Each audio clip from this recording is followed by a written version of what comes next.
Sarwa Hayu.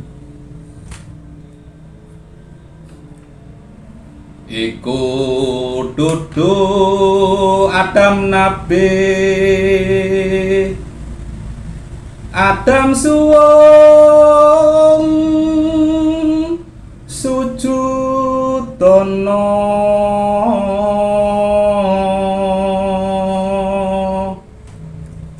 kang suwung langgeng anane,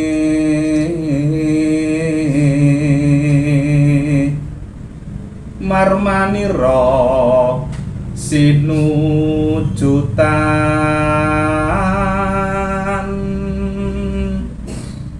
dene luwe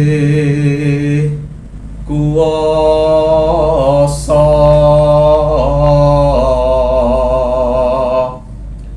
ngilangake peteng iku,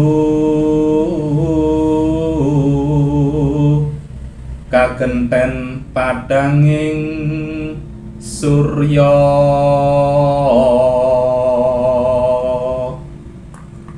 Nun, yang tadi barusan saya tembangkan itu adalah serat Gatholoco pupuh kelima Asmaradana, podo ke-17. Podo itu artinya dengan alinea ke-17. Artinya sesungguhnya bukan Adam sebagai nabi. Adam berarti kosong dan sujudlah. Yang kosong itu abadi keberadaannya. Oleh sebab itu sujudlah, karena lebih berkuasa menghilangkan kegelapan itu, digantikan dengan terangnya cahaya matahari. Nah, di sini ada sesuatu yang unik. Dalam artian di sini Gatholoco menceritakan Adam, tetapi bukan Adam sebagai nabi ya, atau sebagai rasul, atau sebagai person, sebagai orang, tetapi di sini Adam yang dimaksud itu adalah yang berarti kosong. Nah, di sini Gatholoco itu menyuruh untuk menyembah kekosongan, dan di sini diartikan kang suwung langgeng anane, karena yang kosong itu lebih abadi keberadaannya, atau bisa saya artikan yang maha kosong itu ya yang maha abadi itu sendiri, dan yang maha kosong itu lebih berkuasa dibandingkan semuanya. Yang menarik di sini, cara pandang dari Gatholoco ini sama dengan cara pandang agama atau kepercayaan Kapitayan. Walaupun saya sendiri juga kurang sepakat dengan istilah Kapitayan, karena Kapitayan itu baru nama, maksudnya kata-kata tersebut itu baru dikenali di era tahun 2000, ketika mungkin ketika almarhum Agus Nyoto itu mulai mengenalkannya di dalam buku novel Serat Abdul Jalil Perjalanan Rohani Syekh Siti Jenar, dan juga di dalam Atlas Wali Songo. Nah, tapi saya tidak akan membahas kenapa kok saya tidak sepakat dengan kata Kapitayan ya. Saya tidak akan membahas itu, tapi untuk kemudian saya untuk berkomunikasi kepada jenengan-jenengan semua, saya akan tetap memakai kata Kapitayan. Tidak ada masalah. Jadi di sini Kapitayan itu artinya itu pemuja atau penyembah dari Sang Hyang Toyo. Nah, Sang Hyang Toyo ini artinya, kata Toyo itu artinya itu kosong. Nah, bagaimana kok bisa dikatakan kosong? Sesungguhnya yang dimaksud dengan kosong ya, Adam atau Toyo ini yang apa ya? Yang dimaksud dengan kosong ini sebenarnya bukan kosong melompong, tidak ada apa-apanya, bukan, karena kosong yang dimaksud di sini adalah menyimpan segala potensi-potensi energi yang ada di alam semesta ini, menyimpan potensi-potensi materi kebendaan apapun yang ada di alam semesta ini. Dan kosong tersebut itu merujuk pada kondisi awal dari alam semesta, di mana alam semesta kalau di dalam teori Big Bang ya, itu berasal dari suatu titik singular atau titik yang sangat padat sekali, bahkan lebih padat dari black hole ya. Tetapi alam semesta tersebut itu berasal dari titik itu. Titik di mana titik tersebut itu lebih kecil dari kuantum itu sendiri. Bahkan kuantum sendiri asalnya itu juga dari titik tersebut. Sangat-sangat kecil sekali yang berisi segala macam alam semesta yang nanti akan diciptakan. Nah, titik ini di dalam ajaran tasawuf Jawa atau kejawen biasanya itu dikenal dengan kata-kata nukot goib. Nanti nukot goib ini, kata-kata nukat ini kalau dalam bahasa Indonesia nanti akan dituliskan dengan kata-kata noktah atau titik itu nanti. Jadi keberadaan potensi-potensi ilahiyah, potensi energi apapun, potensi kebendaan alam semesta apapun itu ada di dalam titik singular tersebut yang dinamakan dengan nukat gaib atau apapun lah istilahnya lah. Nah, dari titik ini mulailah tercipta berbagai macam penciptaan-penciptaan yang ada di alam semesta ini.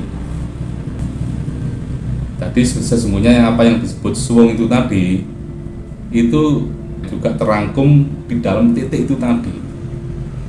Dia menjadi satu dengan apa yang disebut isi, karena kosong tersebut kan menyimpan potensi-potensi dari isi itu tadi kan.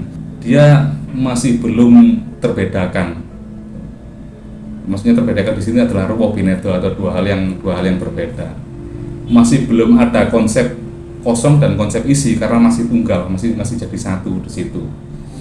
Yang mengatakan kosong dan isi kan ciptaannya atau manusia ini. Itu yang pertama, mengenai keberadaan titik atau nukat goib itu tadi sebagai gambaran dari Sang Hyang Toyo, di mana titik tersebut menyimpan kosong dan isi. Terus pemahaman yang kedua, kalau kita lihat secara sains, bahwasanya apa yang disebut dengan ketiadaan itu bukanlah sesuatu yang benar-benar tiada, tidak ada apapun. Karena keberadaan alam semesta ini dalam fisika modern itu juga berasal dari ketiadaan. Tetapi kita coba perbaiki dulu apa yang dimaksud dengan ketiadaan. Karena ketiadaan di sini bisa disebut ketiadaan adanya materi-materi atau partikel-partikel pembentuk dari benda itu sendiri, otomatis ya juga tidak ada benda-benda apapun di situ termasuk alam semesta.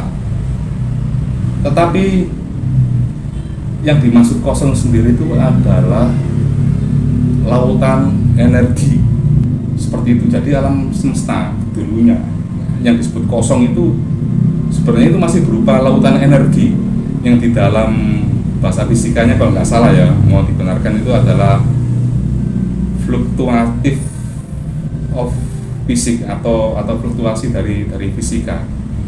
Maksudnya fluktuasi dari energi ini itu sama dengan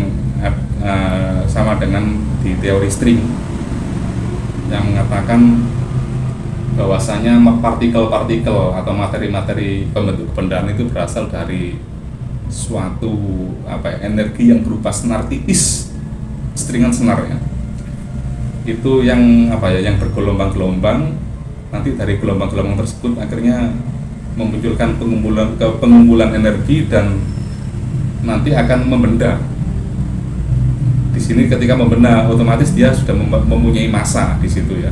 Otomatis kalau dia mempunyai massa di situ mempunyai isi, otomatis terbentuklah partikel-partikel pembentuk atom-atom ini. Ya runtutannya panjang, tapi saya tidak akan membicarakan masalah itu. Tapi yang penting itu logikanya itu seperti itu. Jadi yang disebut kekosongan ya itu tadi. Jadi alam semesta ini hanya berupa lautan atau gelombang energi.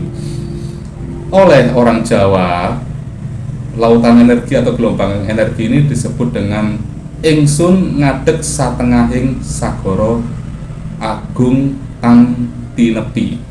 Saya berdiri di tengah-tengah samudra luas yang tidak ada tepinya. Ini gambaran dari isinya suwung ya. Isinya suwung itu adalah berupa lautan energi yang tidak bisa kita ketahui dan itu tanpa batas. Nah, inilah yang disebut dengan Sang Hyang Toyo atau Sang Mahasuwung atau Adam dalam serat Gatholoco ini.